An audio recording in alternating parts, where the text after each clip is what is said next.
banyak lagi. Kemudian untuk pembedahan terbuka adalah radikal sistektomi atau radikal prostatektomi.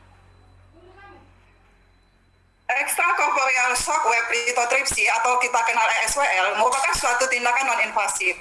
Dilakukan pada pasien urolithiasis dengan ukuran batu kurang dari 2 cm atau 20 mm, di mana letak batu bisa di ginjal, di ureter maupun kandung kemih. Tindakan ESWL sendiri dia bukan merupakan suatu tindakan non-invasif, tapi dia menggunakan suatu gelombang kejut yang diberikan secara eksternal. Kemudian gelombang kejut diarahkan oleh fluoroskopi dan ditransmisikan ke arah batu. Batu akan menjadi fragmen kecil yang dapat melalui ureter.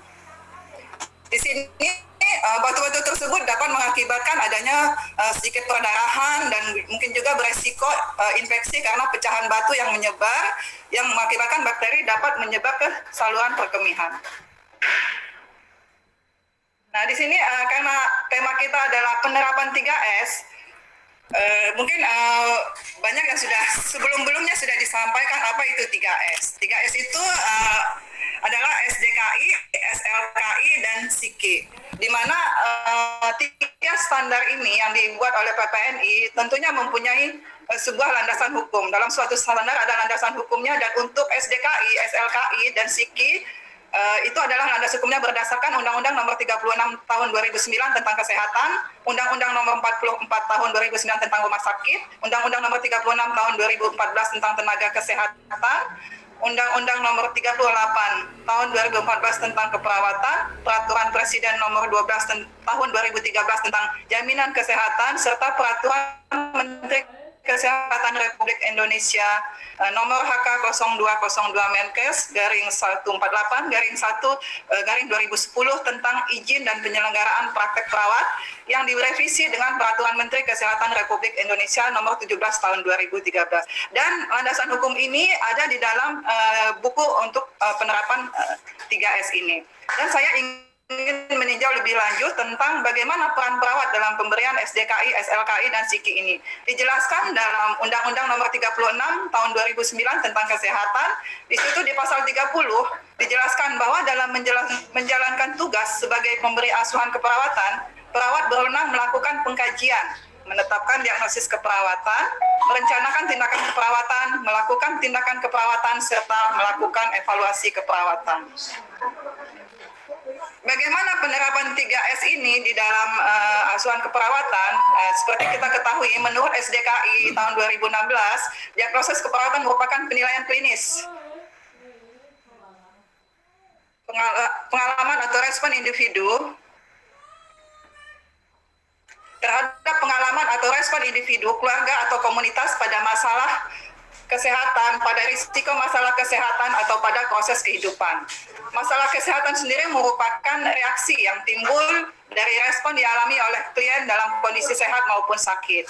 Dan masalah kesehatan yang dialami tersebut dapat kita atasi dengan intervensi keperawatan, tentunya melalui SLKI dan SIKI. Di dalam SDKI sendiri, penerapan diagnosa keperawatan itu dikategorikan menjadi 5 kategori, yaitu fisiologis, psikologis, perilaku, relasional, dan lingkungan. Di mana setiap kategori ini mempunyai sub-kategori.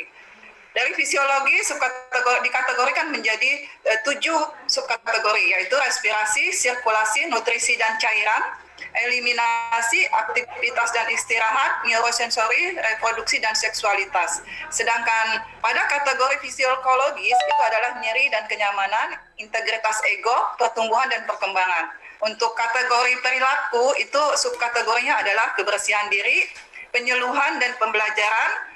Untuk kategori relasional, subkategorinya adalah interaksi sosial, dan untuk lingkungan adalah keamanan dan proteksi.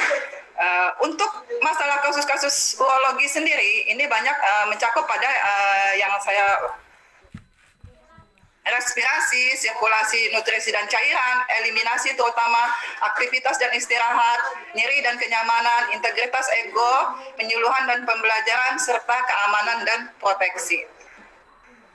Menurut SDKI, dijelaskan dalam SDKI, diagnosis keperawatan itu dibagi menjadi 2, yaitu negatif dan positif, di mana diagnosis negatif menurut SDKI adalah aktual dan resiko, sedangkan untuk diagnosis positif adalah promosi kesehatan.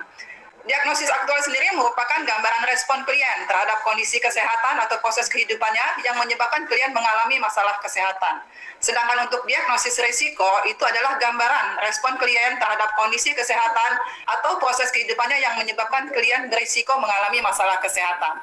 Untuk diagnosis promosi kesehatan sendiri adalah merupakan adanya suatu keinginan dan motivasi klien untuk meningkatkan kesehatannya ke kondisi yang lebih baik dan optimal. Ini menurut SDKI 2016. Dalam SDKI juga dijelaskan ada komponen-komponen diagnosis keperawatan. Yang pertama adalah masalah atau label kesehatan, di mana dalam masalah ini terdapat deskriptor yang merupakan pernyataan yang menjelaskan bagaimana fokus diagnosis terjadi. Deskriptor di sini berdasarkan SDKI itu ada lebih, yang definisinya adalah berada di atas nilai normal atau yang dibutuhkan. Gangguan itu mengalami hambatan atau gangguan, defisit itu tidak cukup, tidak adekuat, efektif itu menimbulkan efek yang diinginkan, tidak efektif tidak menimbulkan efek yang diinginkan, disfungsi tidak berfungsi secara normal, rendah berada di bawah nilai normal atau yang diperlukan, serta ada komponen diagnosis keperawatan ini kita terapkan pada klien dengan kasus SWL baik pre, intra maupun pasca. Di sini dapat kita lihat dari deskriptor adanya gangguan.